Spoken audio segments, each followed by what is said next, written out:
तो क्या 1937 में मोहम्मद अली जिन्ना की सांप्रदायिक जिद के आगे घुटने टेक कर वंदे मातरम के 2 टुकड़े करना ही 1947 में भारत मां के टुकड़े होने की सबसे पहली और सबसे घातक नींव थी?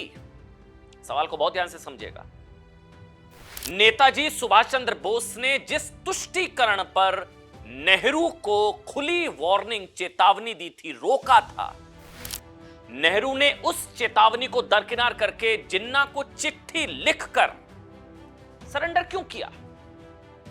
नमस्कार, मैं हूं आपके साथ अमन चोपड़ा और टैप के इस विस्फोटक, बेबाक और सबसे बड़े ऐतिहासिक खुलासे में आज हम 1937, 1938, 1947 की उन फाइलों को टैप करेंगे या बेपर्दा करेंगे जिसे दशकों तक इस देश के जेनजी से छुपाया गया, देश के नौजवानों से छुपाया गया।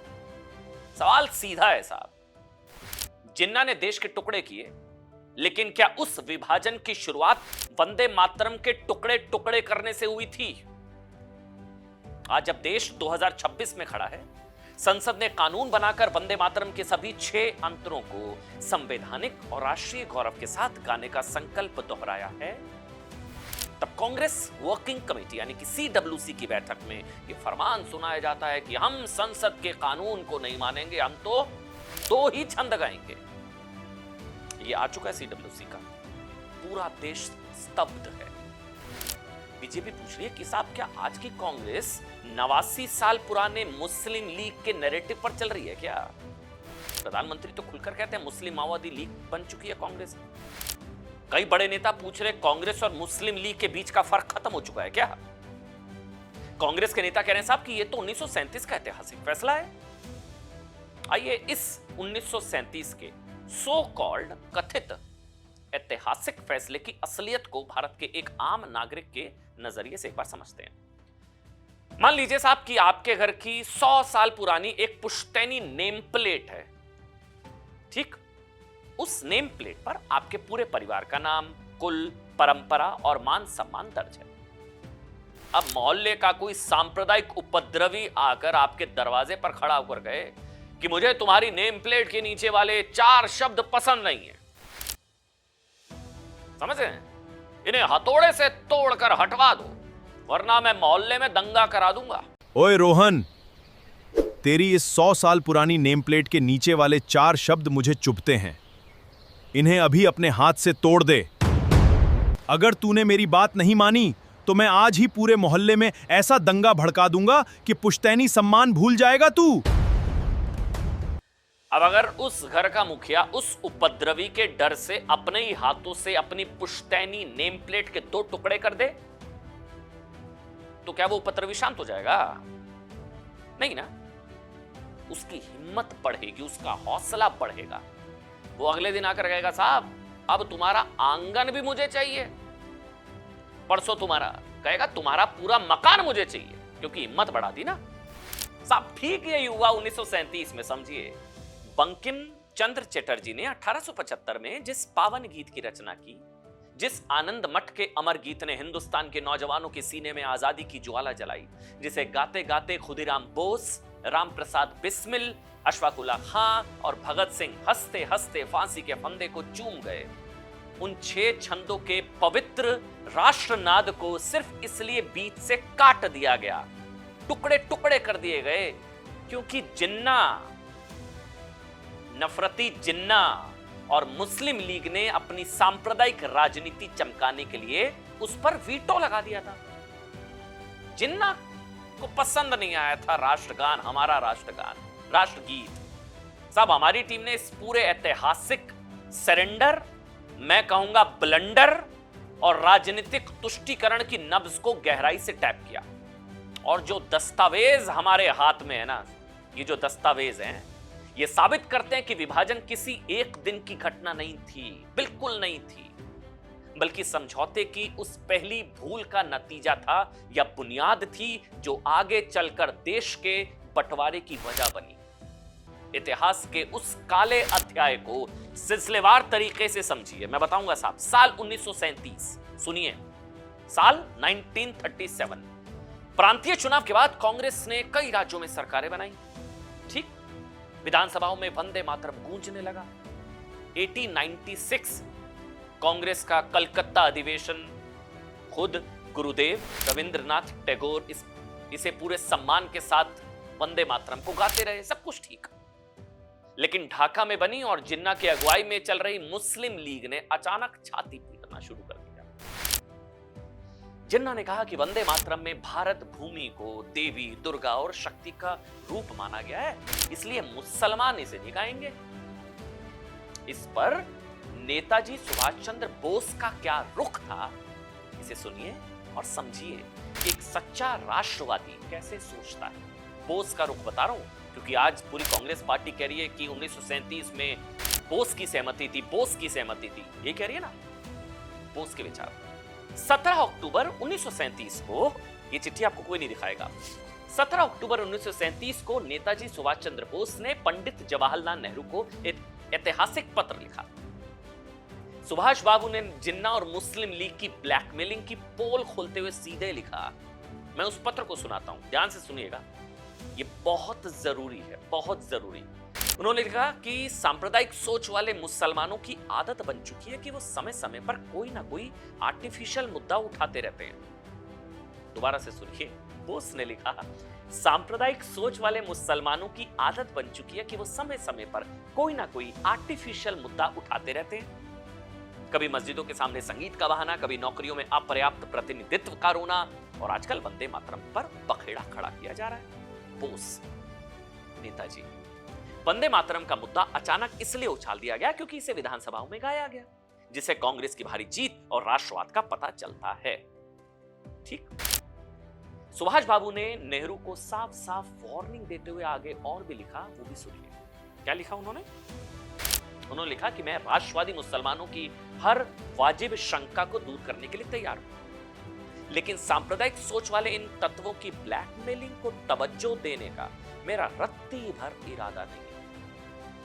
अगर आज आप उन्हें वंदे मातरम के मुद्दे पर पूरी तरह संतुष्ट भी कर देंगे ना, तो याद रखिए वो कोई कल नया बखेड़ा खड़ा कर देंगे, और वही हुआ आगे चल के वो बंटवारा। बोस ने वार्निंग दी थी, समझाया था नेताजी ने।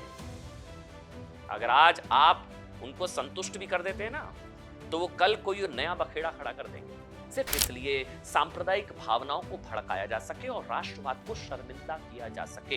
अनकोट नेताजी साहब। मैं कह रहा हूं, क्या दूरदर्शिता थी नेताजी की, क्या दूरदर्शिता थी।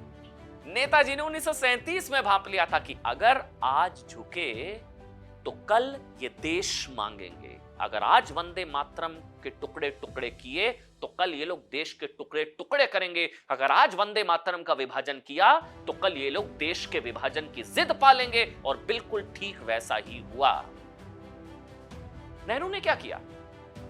क्या किया नेहरू ने? 3 दिन बाद, ठीक 3 दिन बाद, 20 अक्टूबर 1937, वो चिट्ठी भी मैं आपको दिखाऊंगा। 20 अक्टूबर 1937 को साहब पंडित जवाहरलाल नेहरू बोस को जवाब लिखते हैं। उस पत्र के शब्द पढ़िए, मेरे हाथ में है सारे डॉक्यूमेंट्स, उस चिट्ठी को पढ़िए, आपकी आंखें फटी की फटी रह जाएंगी। नेहरू लिखते हैं कि मुझे आनंद मठ का अंग्रेजी अनुवाद मिल गया है और मैं अभी इसे पढ़ रहा हूं ताकि इस गीत की पृष्ठभूमि को समझ सकूं। आगे उन्होंने लिखा कि ऐसा लगता है कि इसकी पृष्ठभूमि मुसलमानों को नाराज कर सकती है। इसके अलावा भाषा की भी समस्या है जिसे ज्यादातर लोग नहीं समझते। बिना डिक्शनरी की मदद के मुझे भी ये समझ नहीं आती। वो लिखते हैं कि इसमें कोई शक नहीं कि वंदे मातरम के खिलाफ अभी जो हंगामा हो रहा है वो काफी हद तक सांप्रदायिक लोगों द्वारा खड़ा किया जा रहा है। शब्दों को ध्यान दीजिए, नेहरू ने खुद कहा कि वंदे मातरम पर बखेड़ा खड़ा करने वाले सांप्रदायिक लोग, लेकिन साथ ही इसमें कुछ सच्चाई भी लगती है और सांप्रदायिक सोच वाले लोग इससे प्रभावित हुए हैं। करें हम जो भी करें वो सांप्रदायिक लोगों को खुश करने के लिए नहीं, बल्कि उनकी शिकायतों को दूर करने के लिए होना चाहिए। ये किसने लिखा? नेहरू ने बोस को जवाब दिया। अब सोचिए, जिस वंदे मातरम को गाते हुए हजारों नौजवान फांसी के फंदे पर झूल गए, उस वंदे मातरम की आत्मा को समझने के लिए नेहरू को 1937 में अंग्रेजों द्वारा किया गया ट्रांसलेशन पढ़ना पड़ रहा था। वो कह रहे थे कि बिना डिक्शनरी के उन्हें यह समझ नहीं आता है। नेहरू जी, नतीजा क्या हुआ? क्या हुआ नतीजा? साहब 26 से 28 अक्टूबर आप सुनिए जो बताने जा रहा हूं, दिमाग पकड़ लेंगे आप, दिमाग खराब हो जाएगा, सर पकड़ लेंगे आप लोग अपना। 26 से 28 अक्टूबर 1937 को कोलकाता में सीडब्ल्यूसी की बैठक, सुभाष चंद्र बोस की उस सख्त चेतावनी को कचरे के डिब्बे में फेंक दिया गया। जिन्ना की सांप्रदायिक जिद के आगे कांग्रेस का शीर्ष नेतृत्व झुक गया। जिन्ना की जिद के आगे कांग्रेस का सरेंडर, आजकल चलता ना सरेंडर सरेंडर, असली सरेंडर की कहानी सुना रहा हूं मैं आपको। फैसला कर दिया गया कि अब ये सिर्फ पहले 2 छंद ही गाए जाएंगे, बाकी के छंद हटा दिए जाएंगे। और इस तरह वंदे मातरम के टुकड़े टुकड़े कर दिए गए। वंदे मातरम के पहले 2 छंदों को छोड़कर शेष 4 छंदों को काटकर वंदे मातरम के टुकड़े टुकड़े कर दिए गए। जिन्ना शांत हो गया? आपको क्या लगता है जिन्ना शांत हो गया होगा? है ना, जिन्ना की मांगों को मान लिया गया, जिन्ना शांत हो गया। नफरती जिन्ना, देश के टुकड़े टुकड़े करने वाला जिन्ना। साहब जैसा सुभाष बाबू ने कहा था ना, नेताजी, सांप्रदायिक भूख कभी शांत नहीं होती है। जिन्ना ने कहा कि मुझे 2 छंद भी मंजूर नहीं, पूरा वंदे मातरम ही खत्म करो, अब पूरा वंदे मातरम खत्म करो भाई। एक गुंडा डकैत जो कह रहा है तुम्हारी नेम प्लेट हटाओ, आप नेम प्लेट हटा देंगे, गुंडा डकैत नफरती खुश हो गया, वो वहां पर रुक जाएगा। जिन्ना का भी वही हाल था, फिर कह रहा पूरा वंदे मातरम खत्म करो। फिर 6 अप्रैल 1938 को पंडित नेहरू जिन्ना को जो लिखते हैं ना, वो सुनिए।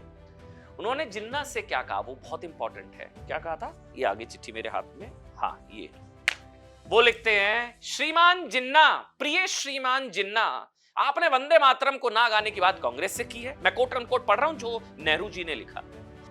वंदे मातरम को राष्ट्रगान बनाने का अभी कोई अंतिम निर्णय नहीं हुआ है। 30 साल से यह गाया जा रहा है, लेकिन किसी ने इसे धार्मिक गीत नहीं माना था। सुनिए, धार्मिक गीत नहीं माना था। इसका अब जो विरोध हो रहा है वो पूरी तरह से राजनीतिक है। कांग्रेस ने तय किया है कि अब से इसके केवल 2 पैराग्राफ ही गाए जाएंगे, 2। आश्चर्यजनक ये है कि अब इन 2 पैराग्राफों का भी विरोध किया जा रहा है। मतलब उन 2 से भी आपत्ति हो गई बाद में। आगे नेहरू लिखते हैं, साहब कि अगर किसी को कोई और राष्ट्रगान गाना है तो वो पूरी तरह से इसके लिए स्वतंत्र है। आपका विश्वासी जवाहरलाल नेहरू। वरिष्ठ चिंतक दिलीप मंडल ने नेहरू रचनावली वॉल्यूम 8 के इस पन्ने को सामने रखकर देश को दिखाया कि 1937 के चुनावों में अविभाजित भारत की 1586 सीटों में मुस्लिम लीग को सिर्फ 111 सीटें मिली थी। 1586 में से सिर्फ 111। आज के पाकिस्तान वाले सिंध सीमांत प्रांत में लीग 0 थी। पंजाब में 2 सीटें थी। जिस मुस्लिम लीग का कोई व्यापक जनाधार नहीं था, कांग्रेस उसे आप कह सकते हैं खुश करने के लिए या उसके तुष्टीकरण के लिए राष्ट्रगीत के टुकड़े करती रही। लीग बड़ी होती गई, जिन्ना का अहंकार हिमालय जैसा होता गया और आखिरकार 1947 में भारत मां के टुकड़े करवाकर ही उस नफरती दंगाई जिन्ना ने दम लिया। कांग्रेस का ये ऐतिहासिक सरेंडर, बड़ा सरेंडर सरेंडर कहती है ना कांग्रेस, सरेंडर की असली ये कहानी है। कांग्रेस का ये ऐतिहासिक सरेंडर इतिहास की उस सच्चाई को बयां करता है जिसे टैप की इस इन्वेस्टिगेशन ने आज सीधे टैप किया।